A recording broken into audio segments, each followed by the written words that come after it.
ធម្មតានៅពេលដែលយើងកូរខ្ទិះបងប្អូនបើសិនជាយើងមានខ្នោយើងដាក់ខ្នោបន្តិចទៅបើយើងមានយើងដាក់បន្តិចទៅបើមានតារ៉េនក៏ដាក់តិចទៅអញ្ចឹងហើយថ្ងៃនេះសំណាងអីនៅក្នុងទូទឹកកកហ្នឹងមានតារ៉េនណោះបងប្អូនដូច្នេះថ្ងៃហ្នឹងធ្វើ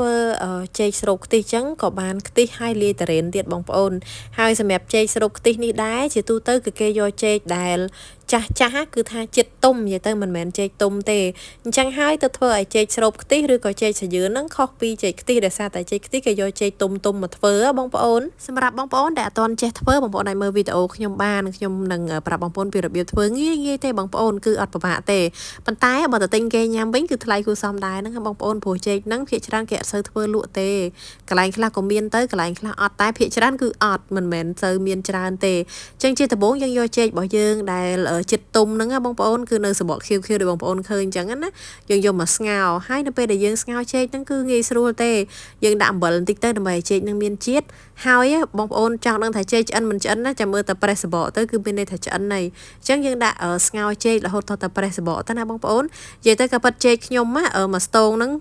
គឺធំទេប៉ុន្តែទុំអស់អាលីងហ្មងទុំឡើងជាទៅទុំហីដល់ពេលអញ្ចឹងយកមកធ្វើចេកស្រូបខ្ទិះនឹងអត់កើតទេអញ្ចឹងនៅសល់2ស្និតចុងក្រោយគេហ្នឹងគឺនៅខាងក្រោមគេអញ្ចឹងឲ្យបានជាចេកមើលទៅឃើញទឿខ្លីៗហ្នឹងដោយសារត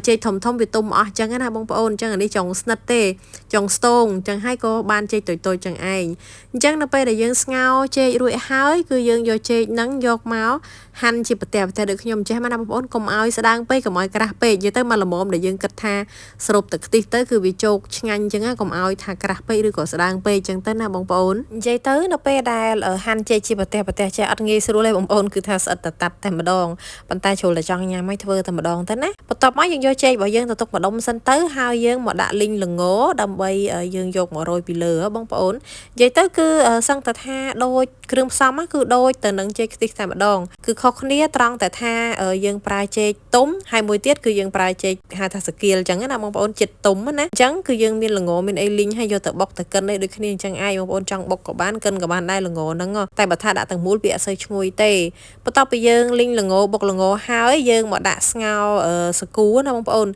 សាគូហ្នឹងមុននឹងយកមកដាក់ស្ងោរបែបហ្នឹងគឺត្រាំទឹកឡើងយូរហើយបើយកមកដាក់ស្ងោរហ្នឹងហើយយើងស្ងោរជាមួយនឹងខ្ទិះចុងណាបងប្អូនឲ្យវារីកសាគូសិនណាអញ្ចឹងនៅពេលដែលដាក់សាគូភ្នែកត្រីមិញស្ងោរចោលហើយយើងមកមើលសមិទ្ធផលចេកដែលយើងហាន់បានណាប្រទះហ្នឹងគឺបានមកប្រអប់ធំហើយនេះគឺជាតារ៉េនគឺខ្ញុំប្រើតែមួយគ្រាប់ទេបងប្អូនកុំដាក់ច្រើនពេកពេលខ្លះយល់ថាយើងចូលចិត្តប៉ុន្តែតែយើងដាក់ច្រើនពេកវាក្លិនទៅជាឈួលវិញឯងបងប្អូនដាក់តែមួយគ្រាប់អីចឹងទៅបានហើយឬក៏យើងធ្វើតិចជាងខ្ញុំដាក់តែចំហៀងគ្រាប់ក៏បានដែរព្រោះតែយើងដាក់ច្រើនវាលែងឆ្ងាញ់វាទៅជាក្លិនឈួលវិញណាបងប្អូនអញ្ចឹងនៅពេលដែលខ្ញុំមើលថាគ្រាប់សាគូរបស់ខ្ញុំនេះសាគូភ្នែកត្រីនឹងឆ្អិនហើយរីកល្មមហើយគឺខ្ញុំបន្ថែមអំបិលបន្ថែមស្ករហើយខ្ញុំដាក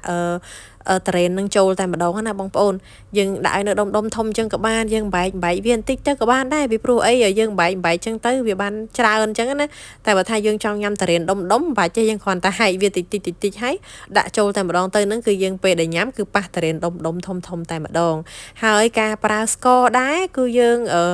មើលសភាពចេកបងប្អូនចេកភាគច្រើនចេកសកៀលចឹងគឺវាអត់ផ្អែមទេគឺគ្រាន់តែរៀងសាបតិចដល់ពេលយើងស្ងោរដាក់អំបិលទៅរៀងប្រៃតិចហើយផ្អែមសឹងទៅថាមានជាតិផ្អែមហើយអញ្ចឹងហើយយើងដាក់ស្ករនៅក្នុងខ្ទិះដែលយើងកូរជាមួយសាគូហ្នឹងធ្វើម៉េចឲ្យរៀងផ្អែមដិតបន្តិចក៏បានដែរដើម្បីឲ្យស្រូបជាមួយចេកទៅវាសាក់មួយម៉ាតគ្នាអញ្ចឹងណាបងប្អូនអញ្ចឹងខ្ញុំដាក់ស្ករដាក់អីហើយដាក់តារ៉េនហើយភ្លក់ទៅមកល្មមឆ្ងាញ់ហើយខ្ញុំបន្ថែមខ្ទិះដើមតែម្ដងសម្រាប់ខ្ទិះដើមគឺខ្ញុំដាក់ច្រើនគួរសមនិយាយទៅចេកស្រូបខ្ទិះហ្នឹងគឺថាតតថាញ៉ាំទៅមានអារម្មណ៍ថាខ្ទិះខ្លាំងហើយឈ្ងុយហ្មងបានឆ្ងាញ់ត្រូវចិត្តអញ្ចឹងហើយដាក់ខ្ទិះដើមឡើងច្រើនអញ្ចឹងណាបងប្អូនតែប៉ុណ្្នឹងគឺរួចរាល់ហើយសំខាន់អ្វីដែលសំខាន់បំផុតហ្នឹងគឺយើងត្រូវតែប្រកាសថាសាគូភ្នែកត្រីរបស់យើងហ្នឹងគឺឆ្អិនរីកអស់អញ្ចឹងណាបងប្អូនហើយតែប៉ុណ្្នឹងគឺរួចរាល់យើងអាចរៀបចេកដាក់ចានហើយយើងអាចយកខ្ទិះហ្នឹងមកស្រោចពីលើបានហើយកាលនៅពីទុយឆ្ងល់ដែរហ្នឹងថាចុះមិនកំព្រមដាក់ចេកហ្នឹងចូលទៅក្នុងឆ្នាំងខ្ទិះហ្នឹងតែហ្មងទៅហេតុអីចាំបាច់យកចេកហ្នឹងមករៀបឲ្យចាំស្រោចខ្ទិះពីលើអញ្ចឹងធ្វើអីតែតាមពិតទៅអត់មានអីត្រូវឆ្ងល់ទេបងប្អូនរបៀបគេគឺអញ្ចឹង